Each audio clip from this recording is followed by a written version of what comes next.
अस्सलाम वालेकुम। तो वेलकम है आप लोगों का आई एम रात चैनल में। आज हम दो चीज़ों पर बात करने जा रहे हैं। पहला JF-17 थंडर का जो फर्स्ट बैच पाकिस्तान एयरफोर्स के हवाले किया गया है, इसमें कितने फाइटर एयरक्राफ्ट पाकिस्तान एयरफोर्स को मिले हैं। क्योंकि इस बारे में मुख्तलिफ जो मीडिया रिपोर्ट्स हैं वो ये कह रही हैं कि पाकिस्तान एयरफोर्स को पहला JF-17 ब्लॉक 3 मिल चुका है।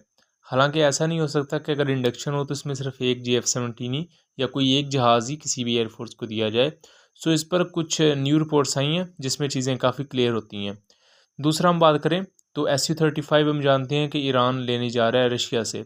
अब एक इंटरनेशनल मीडिया आउटलेट ये भी क्लेम कर रहा है कि Iran Russian long range air defence system यानी कि S-400 में भी काफ़ी ज़्यादा इंटरेस्टेड है और इस S-400 सिस्टम को वो इजरायली F-35 के मुकाबले में ख़रीदना चाह रहे हैं। इस पर बात करेंगे, लेकिन वीडियो में आगे बढ़ने से पहले आप चैनल को सब्सक्राइब कर लें, हमारी वीडियोस को शेयर कीजिएगा। पहला बात कर लें तो JF-17 थंडर ब्लॉक 3 मार्च के शुरू में इंडक्ट किए जा चुके एयरफोर्स में और ये नंबर 16 स्क्वाड्रन ब्लैक पैंथर्स का हिस्सा बने जो कि मिन्हास एयरबेस कामरा में मौजूद है। जो सबसे पहले इनिशियल रिपोर्ट्स आई वो इसकी टेल नंबर को लेकर ही थी। चूँकि टेल नंबर सबसे पहले रिवील हुआ तो उससे जो पहली रिपोर्ट ये बनी कि एक JF-17 ब्लॉक 3 पाकिस्तान एयरफोर्स के हिस्से किया जा चुका है। लेकिन इस दौरान ये चीज़ कंफर्म नहीं थी और ना ही ये चीज़ क्लियर हो रही थी कि बेसिकली कितने थंडर ब्लॉक 3 पाकिस्तान एयरफोर्स को दिए गए हैं पहले बैच के तौर पर, क्योंकि इसकी पब्लिक सेरेमनी की ना तो कोई वीडियो मंजर यहाँ पर आई और ना इसे रिलीज़ किया गया। ये मुख्तलिफ ओसन प्लेटफॉर्म्स जिनके सोर्सेज पाकिस्तान एयरफोर्स में डायरेक्टली होते हैं उनके थ्रू में पता चला कि ब्लॉक 3 को इंडक्ट किया जा चुका है। अब यहाँ ये क्वेश्चन आता है कि जहाज़ आखिर कितनी तादाद में, पहला बैच जो था वो कितने जहाज़ों पर मुश्तमिल था। तो यूरेशियन टाइम ने एक अपना आर्टिकल इस बारे में रिलीज़ किया है। तो यूरेशियन टाइम का ये आर्टिकल रिपोर्ट करता है कि 12 JF-17 ब्लॉक 3 एयरक्राफ्ट को पहले बैच के तौर पर पाकिस्तान एयरफोर्स में शामिल किया गया है। इससे पहले जो ब्लॉक 3 की तस्वीर मंजर यहाँ पर आई थी उनमें हमने 11 JF-17 ब्लॉक 3 को एक लाइनअप में देखा था और इन 11 जहाज़ों के बारे में तब भी मैंने ये कहा था कि इन एयरफोर्स में तब शामिल कर दिया जाएगा जब इनके फ्लाइट टेस्टिंग को मुकम्मल कर दिया जाएगा, जिसमें से आप 11वां JF-17 ब्लॉक 3 इससे पहले देख चुके हैं।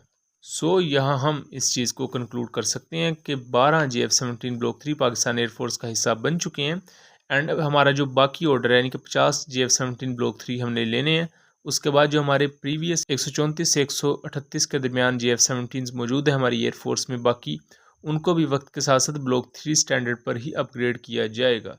अगर आप लाइट कॉम्बैट एयरक्राफ्ट की कैटेगरी को इस वक्त दुनिया में देखें तो JF-17 ब्लॉक 3 वायद वो वर्जन है जो कि स्वीडन के ग्रिपन C वर्जन को टक्कर देता है। उसके अलावा दूसरा कोई भी इस वक्त लाइट कॉम्बैट एयरक्राफ्ट की कैटेगरी में ऐसा जहाज़ नहीं है जिसके पास आईसा रेडार हो, PL-15 जैसा एक लॉन्ग रेंज मिसाइल हो जिसकी 200 किलोमीटर रेंज है और PL-10 जैसा एक high of bore site missile हो जो प्लस माइनस 90 डिग्री की कवरेज प्रोवाइड करता है। अब हम आ जाते हैं अपने दूसरे टॉपिक की तरफ। तो ब्लूमबर्ग ने कुछ दिन पहले ये एक आर्टिकल शाया किया और इस आर्टिकल में रिपोर्ट किया गया कि ईरान इंटरेस्टेड है S-400 long range air defence system लेने में।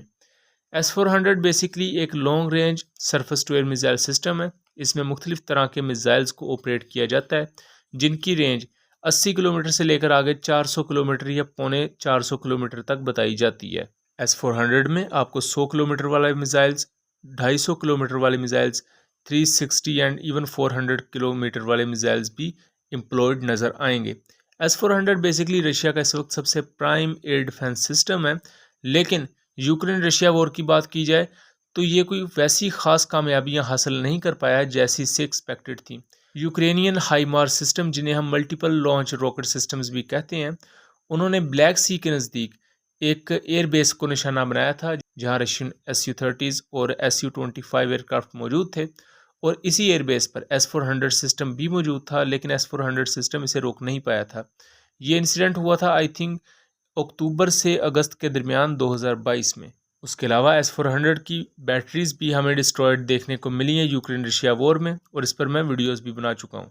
लेकिन अभी तक दुनिया में एक कोस्ट इफेक्टिव और अपनी कैपेबिलिटीज़ के लिहाज से बेस्ट समझा जाने वाला एयर डिफेंस सिस्टम S-400 ही है, इसमें कोई डाउट नहीं है।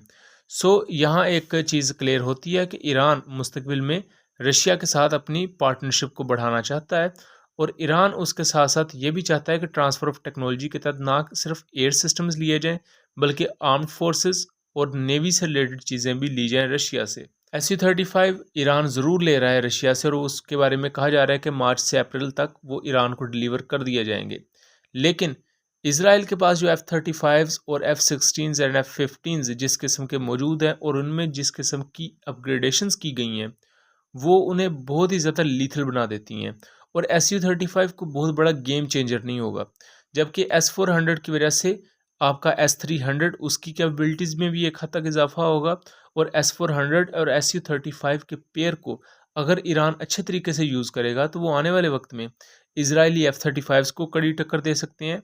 बल्कि अगर इसराइल इन्वेजन करने की कोशिश करता है जहां उनका प्राइम मकसद ईरान की न्यूक्लियर फैसिलिटीज़ को तबाह करना होगा, तो ये S-400 और SU-35 एक हद तक काफ़ी ज़्यादा कॉम्पैक्ट डेटरेंस प्रोवाइड करेंगे ईरान को, जहां ईरान इन इजरायली तैयारों को रोकने के काबिल होगा। बहरहाल, इस ब्लूमबर्ग की रिपोर्ट के बाद अभी तक ईरानियन साइड से इस बारे में कोई भी दावा सामने नहीं आया, ना इसकी तरदीद की गई और ना ही इसकी तस्दीक की गई है। लेकिन अभी तक ब्लूमबर्ग ये रिपोर्ट करती है, और ब्लूमबर्ग नॉर्मली रिलायबल प्लेटफॉर्म माना जाता है जब हम मुख्तलिफ जियो पोलिटिकल एंड डिफेंस से रिलेटेड टॉपिक्स की बात करते हैं। और इस चीज़ के बारे में आने वाले वक्त में हमें काफ़ी डेवलपमेंट देखने को मिल सकती हैं, क्योंकि ईरान ने अपने कामिकाजी ड्रोन्स को और अपने बैलिस्टिक मिसाइल्स को रशिया की तरफ डिलीवर किया। उसके बावजूद अमेरिका और कनाडा और उसके अलावा दूसरे मुख्तलिफ नेटो कंट्रीज़ की जानब से पाबंदियाँ भी बर्दाश्त की, लेकिन अपने स्टांस से नहीं हटे।